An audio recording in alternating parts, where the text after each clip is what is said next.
Do you guys remember high school where the school captain would get up on stage and have a bit of paper and would stand there for 5 minutes and just read off the bit of paper? It sucked. And that whole concept of getting up behind the lectern and just presenting, the easiest way to lose the audience and lose that engagement.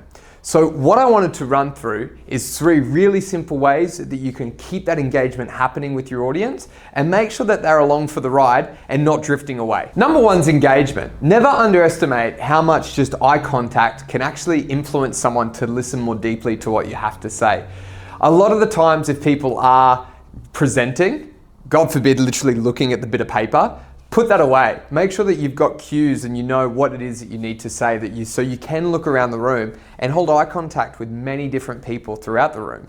If you can bounce between different people and have that eye contact, you'll be able to really demand their attention from you. And holding that eye contact and talking to people when you're delivering key points will make sure that that point's really driven home, and will also give you the ability to really sound confident in what you're doing because you can talk at those people specifically. One of the best tips I've ever heard for public speaking is find as many people as you can that are engaged within the room and really put all your energy into those. What you'll find is if you keep making eye contact with many people throughout and lifting their energy, they're going to lift your energy and you're going to be able to give the entire room a better experience. And like I mentioned, you can't do that with a sheet of paper. You're going to be stuck in one spot.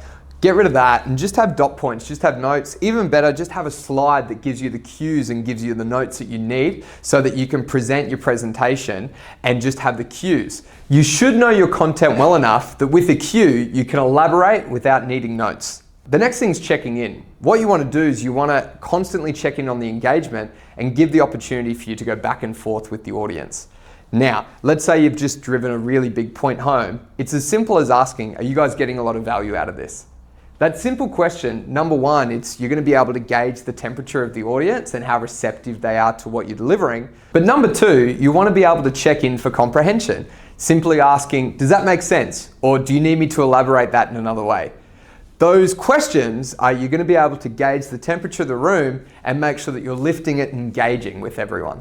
And then finally, it's fixing the drifting. There is nothing worse than doing a presentation and you can see people distracted. People are pulling out their phones, people are looking at other people in the room, people are talking. How do you fix that? It's really simple. It's getting that consistent engagement by sniper questions, right?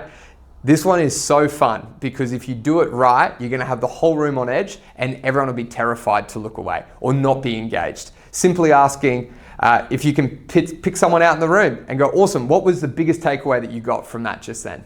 Or asking them for, now how could you apply that in your business?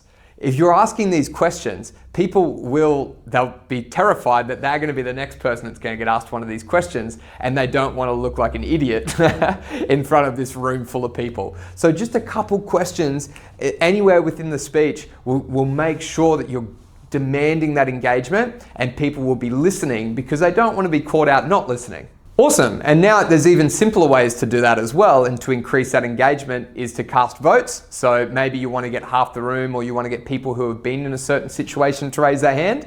That's going to encourage that engagement and get people moving. Especially if you're in a situation where you're speaking after other speakers and everyone else has been really boring. If you can get people up and moving, maybe you want to inspire people to take action. You just get people to stand up. You get people to interact with other people in the room. Those small things can really help break up the flow and get people listening and engaged with what you have to say. But most importantly, you have to remember, it's not about you. It's for the people that you're presenting the ideas to. So with that in mind, you've got to use these skills appropriately so that you can deliver the sticky information. If you can get everyone who is listening to actually take action on the points that you've delivered, then you've done your job properly. So it just comes down to everything that we've taught. Making sure that you're nailing the structure, making sure that you're nailing your tonality and speaking with emphasis, making sure that you're pausing appropriately, creating that suspense, trumping and using that body language, and taking care of the audience.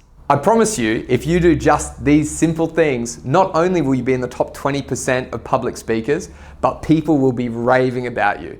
People will be coming up to you, asking you to do more presentations. People will want you speaking more because you're more engaging than anyone they've seen before.